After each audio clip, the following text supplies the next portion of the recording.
So hello guys, कैसे हैं आप लोग। उम्मीद करते हैं अच्छे होंगे, घर पर रहें, सुरक्षित रहें, स्वस्थ रहें, अपना और अपनों का ध्यान रखें और जल्दी जल्दी अपना वैक्सीनेशन कंप्लीट करा लें। तो जैसा कि मैंने पिछले वीडियो में डिस्कस किया था, पिछले वीडियो में आपके साथ शेयर किया था बायजूस के बीडीटी का सैलरी स्लिप। पिछले वीडियो में हमने किसका सैलरी स्लिप दिखाया था आपको, बीडीटी का। आज हम लोग जो सैलरी स्लिप आपको दिखाने वाले हैं बीडीए का है। बीडीए का सैलरी स्लिप हम लोग आज आपको दिखाने वाले हैं। तो ये सैलरी स्लिप आपका है अप्रैल 2021 महीने का। ये अप्रैल 2021 महीने का आपका सैलरी स्लिप है और ये बायजूस के बीडीए का सैलरी स्लिप है। तो सबसे पहले हम लोग समझ लेते हैं क्या होता है बायजूस के बीडीए। जो जिन्होंने पिछले वीडियो को नहीं देखा था उनके लिए एक शॉर्ट समरी बना देते हैं, एक समअप कर देते हैं क्या होता है। और जिन्हें पूरा डिटेल में जानना है बीडीए क्या होता है, बीडीटी क्या होता है, कैसे ज्वाइन करते हैं, तो इन सभी चीज़ों के लिए आप पिछले वीडियो को चले जाएं, देख लें। और बायजूस के बारे में बहुत सारे और वीडियोज़ भी बनाए गए हैं, आप उसको जाके देख सकते हैं चैनल पे। तो सबसे पहले जैसे कि हम हमेशा कहते हैं, अगर आपको इस वीडियो से रिलेटेड कोई भी दिक्कत हो तो आप नीचे कमेंट बॉक्स में कमेंट कर सकते हैं। वीडियो शुरू होने से पहले हम इस बात को इसलिए कह रहे हैं क्योंकि ऐसा नहीं कि बाद में आप लोग मजाक उड़ाएं कि हम ये चीज़ वीडियो शुरू होने से पहले क्यों कह रहे हैं। क्योंकि हम चाहते हैं कि अगर आपको ज़रा सा भी कोई भी दिक्कत हो, कुछ समझने में दिक्कत हो, कोई चीज़ डाउट आ रहा हो, तो आप उस चीज़ को हमसे पूछें। और इसीलिए हम मोटिवेट करने के लिए आप लोगों को ये हमेशा कहते हैं ताकि आप पूछें, कमेंट करें। और अगर कमेंट में वो चीज़ सॉल्व हो जाएगा तो हम लोग उसको कमेंट में सॉल्व कर लेंगे। और अगर कमेंट में सॉल्व नहीं हो पाएगा तो हम लोग उसको फिर ईमेल पे सॉल्व कर सकते हैं, या फिर व्हाट्सएप पे सॉल्व कर सकते हैं, या फिर डायरेक्टली बात करके भी हम लोग सॉल्व कर सकते हैं। बहुत सारे लोगों का मैंने डायरेक्ट बात करके भी सॉल्व क्वेरी करा है। तो सबसे पहले समझ लेते हैं, देखते हैं कैसे कैसे क्या क्या दिया हुआ है। सीधे से हम लोग वीडियो पे आ जाते हैं। तो सबसे पहले बायजूस का लोगो, बायजूस द लर्निंग ऐप। ये सैलरी स्लिप का पीडीएफ है जिसको मैंने जेपीजी में चेंज करके, जिसको हम जेपीजी में चेंज करके आपको दिखा रहे हैं। जेपीजी यानी का मतलब इमेज फाइल में आपको चेंज करके दिखा रहे हैं। तो सबसे पहले यहाँ पे बायजूस का लोगो, बायजूस द लर्निंग ऐप, उसके बाद बायजूस का एड्रेस। ये एड्रेस आपका हेडक्वार्टर का एड्रेस है, बायजूस का मेन ऑफिस का एड्रेस है। फिर ईमेल आईडी info@byju's.com, देन फिर telephone number, CIN number, company registration number, then फिर वेबसाइट। ठीक है। सबसे ऊपर में आपको मिलेगा लिखा हुआ किस महीने का ये सैलरी स्लिप है, यानी कि ये सैलरी स्लिप है अप्रैल 2021 का, तो वो रहेगा। फिर उसके बाद एम्प्लॉय कोड रहेगा, एम्प्लॉय नेम रहेगा, डिपार्टमेंट कौन सा है तो डिपार्टमेंट है business development, date of joining रहेगा एम्प्लॉय का, पेमेंट कैसे किया गया है, बैंक ट्रांसफर से, कैश से, चेक से, जैसे भी पेमेंट किया जाए वो रहेगा। फिर किस बैंक में पेमेंट किया गया है, बैंक अकाउंट नंबर क्या है, पैन नंबर क्या है, पीएफ नंबर क्या है, कितने वर्किंग डेज उन्होंने काम किया है, कितने दिनों का, कितने वर्किंग डेज थे, पेएबल डेज कितने थे, एलओपी कोई लगा है या नहीं। एलओपी का मतलब होता है लॉस ऑफ पे।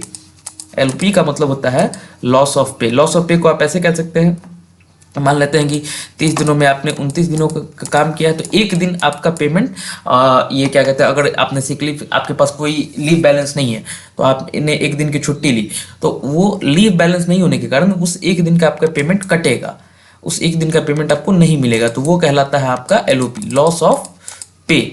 ठीक है। ईएसआई नंबर क्या है, ईएसआई आपको पता है उसको मिलता है जिसका सैलरी 20,000 से कम हो, तो बायजूस में ईएसआई नहीं मिलता है। बीडीए लोगों को, बीडीए और बीडीटी को ईएसआई नहीं मिलता है क्योंकि उनकी सैलरी 20,000 से ज़्यादा होती है। उनका कटता है पीएफ और फिर UAN number, unique account number, ये पीएफ से रिलेटेड होता है, तो वो फिर आपको डिटेल मिल जाएगा। तो सबसे पहले हम लोग बेसिक सैलरी स्लिप को समझते हैं। अच्छा, ये नंबर एक बार देखो आप, कितना बेहतरीन लग रहा है, टोटल, एक्चुअल अमाउंट, बहुत बहुत बेहतरीन लग रहा है ना। चलिए हम लोग अब इसको समझते हैं कैसे कैसे ये होता है। ठीक है। तो बेसिक सैलरी कितनी है, 32,292 रुपये। ये आप 32,292 रुपीज़ ये आपकी बेसिक सैलरी है। ठीक है। एचआरए कितना है आपका, 16,146 रुपये, 16,146 रुपीज़ आपका एचआरए है। फिर आपको मेडिकल अलाउंस मिलता है, मेडिकल अलाउंस कितना मिलता है, 3,000 रुपये। फिर उसके बाद कन्वेंस अलाउंस मिलता है आपको 4,000 रुपये। फिर आपको मिलता है स्पेशल अलाउंस होता है 7,346 रुपये। उसके बाद फिर सेल्स इंसेंटिव, तो जिसने सेल किया होगा उसका इंसेंटिव उस हिसाब से, किस सेक्टर में कितना सेल किया उस हिसाब से बनता है। तो टोटल आपका ये कितना आ गया, 62,784 रुपये। ये स्टैंडर्ड सैलरी है, इसमें सेल्स अमाउंट को जीरो अज्यूम करके चला गया है, सेल्स अमाउंट के फील्ड को ब्लैंक छोड़ गया है। अच्छा, एक्चुअल अमाउंट कितना बना, क्योंकि सैलरी 30 के 30 दिनों की थी, एक भी डे एलओपी नहीं था, तो 32,292 रुपये सेम था। ये भी सेम 16,146, मेडिकल अलाउंस भी सेम 3,000, कन्वेंस अलाउंस भी सेम 4,000, स्पेशल अलाउंस भी सेम 7,346। अब देखिए ये सेल इंसेंटिव, अब आप इस सेल इंसेंटिव से इस बंदे का उस मंथ का सेल कैलकुलेट कर सकते हो कितना इन्होंने सेल किया होगा। ये 6% या 8% सेल इंसेंटिव मिलता है बाईजूस में, तो 14,850 रुपये सेल इंसेंटिव मिला है। तो इनकी टोटल सैलरी हो रही है 77,634 रुपीज़। ये इनकी सैलरी हो रही है, ये इनका सैलरी है 77,634 रुपीज़, ये इनकी सैलरी हो रही है। अब इसमें डिडक्शन में आते हैं, डिडक्शन कहाँ कहाँ हो रहा है। तो सबसे पहले एम्प्लॉय पीएफ कंट्रीब्यूशन में आपका 1,800 रुपये जा रहा है। इनकम टैक्स, क्योंकि इनकी सैलरी 5 LPA से ज़्यादा है तो ये इनकम टैक्स के स्लैब में आ जाते हैं। तो इनकम टैक्स के स्लैब में आ जाते हैं तो इनका income tax at the source he cut जाता है, जहाँ से इन्हें पेमेंट मिल रहा है उसी सोर्स पे इनकम टैक्स इनका कट जाता है। तो ये इनकम टैक्स इनका 5,200 रुपये, 5,200 रुपये इनका इनकम टैक्स कट जा रहा है। फिर इंसेंटिव एडजेसेंट डिडक्शन, यानी कि इनका कोई सेल जो है रिटर्न हुआ होगा तो उसका इंसेंटिव का डिडक्शन भी हो गया है 11,761 रुपये। ठीक है, तो टोटल डिडक्शन कितना हो गया 18,761 रुपीज़। तो ये एक्चुअल पेमेंट में से ये एक्चुअल वाले में से हम लोग घटाएंगे, स्टैंडर्ड से नहीं घटाएंगे, एक्चुअल से घटाएंगे। तो यानी कि 17,634 से 18,761 को आप माइनस कर दीजिए। तो ये जब माइनस कर देते हैं तो आपकी एक्चुअल नेट पेमेंट आपकी बनती है 58,000। एक मिनट, इसको थोड़ा मिटा लिया जाए। तो आपकी नेट सैलरी बनती है 58,873 रुपीज़। ये आपकी नेट सैलरी बनती है। करेंसी क्या होती है INR। ये फिर ये रहा। फिर उसके बाद सैलरी डिटेल को आप समझ लीजिए। फिक्स्ड एनुअल सैलरी इनका है, जिनका भी है ये फिक्स्ड एनुअल सैलरी इनका 7,75,000 रुपये, 7,75,000 रुपये इनका फिक्स एनुअल सैलरी है। तो जैसा कि आपको पता होगा 5 लाख से अब के सभी लोगों का इनकम टैक्स में आ जाते हैं वो लोग, तो बेसिकली ये इनकम टैक्स में पहुंच जाते हैं, स्लैब में आ जाते हैं, तो इनको इनकम टैक्स पे करना होगा, इनकम पे टैक्स लगता है। और ये बड़ा ही अजीब कानून है, कोई हम कमाई कर रहे हैं तो उस पर टैक्स क्यों है। ठीक है, वो मेरी मेहनत की कमाई, अगर हम कुछ खरीदें तो उस पर टैक्स लगे तो एक अलग बात है, लेकिन कोई कमाई पे टैक्स नहीं लगना चाहिए।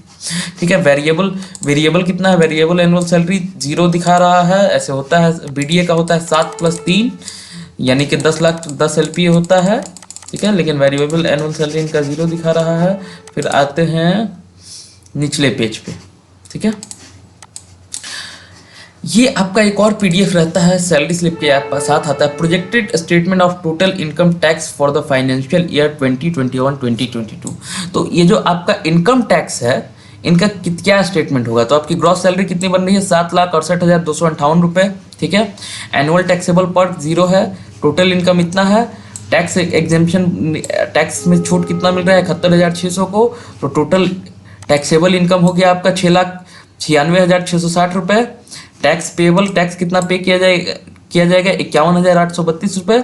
सरचार्ज और सेस कितना लगेगा 2,074 रुपये। तो टोटल इनकम टैक्स कितना लग गया 53,906 रुपये, यानी कि 54,054 के आपका इनकम टैक्स लग गया। ठीक है, तो अब नीचे देखते हैं, इसको थोड़ा मिटा लिया जाए। अब नीचे देखिए, टैक्स डिडक्टेड करंट मंथ में कितना डिडक्ट हुआ, टैक्स टिल डेट कितना टैक्स डिडक्ट हो चुका है 5200 रुपये। बैलेंस कितना पे करना है अभी और, यानी कि 48,706 रुपये का बैलेंस आपको और पे करना है, जो कि 12 बाकी के 11 महीनों में काटा जाएगा। तो यही है बायजूस के बेसिक सैलरी स्लिप। अब आप इसमें देख सकते हैं, ज्वाइन कर सकते हैं। कंपनी तो अच्छे खासे पैसे पे करती है मगर उसी तरह से मेहनत भी लेती है, तो आपको समझना है। जल्दी ही आपके लिए एक और वीडियो लेके आएंगे बायजूस पे ही। बायजूस पे वो वीडियो होगा आपका क्या बायजूस ज्वाइन करना चाहिए या नहीं करना चाहिए, पर्सनल एक्सपीरियंस के साथ वो वीडियो लेके आएंगे। एक पर्सनल एक्सपीरियंस, मेरे एक दोस्त हाल फिलहाल में उन्होंने बायजूस ज्वाइन करा है, तो उसी पे वीडियो लेके आएंगे। आज के वीडियो के लिए सिर्फ इतना ही, बहुत बहुत थैंक यू।